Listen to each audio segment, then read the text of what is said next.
So in addition to the impact that we have seen in the courts and in the community, many of us have experienced in our own household.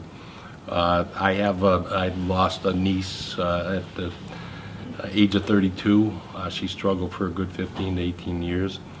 Even in my own house, I was fortunate, sadly fortunate, to come across a problem under my own roof where one of my children was caught up in his behavior, and fortunate in the sense that a younger brother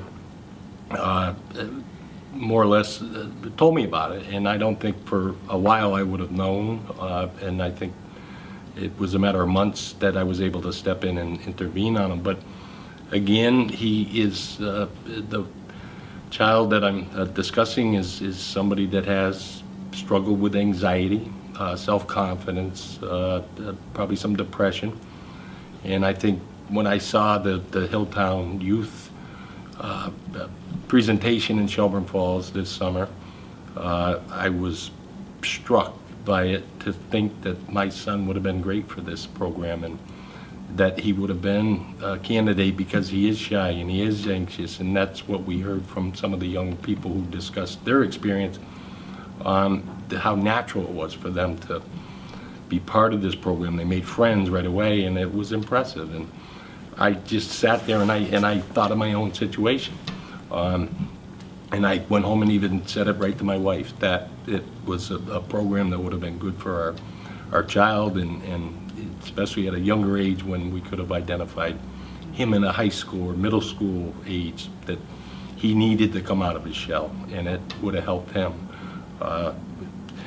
I'll say this, that the programs like this are so important and so valuable to our community, and I'm hoping, as a task force, but as a leader in Franklin County, that I can support future funding for the Hilltown Youth Performance Theater in any way possible. And I urge people in business, I urge anybody that has access or ideas about foundation funding to come forward and to help this great program.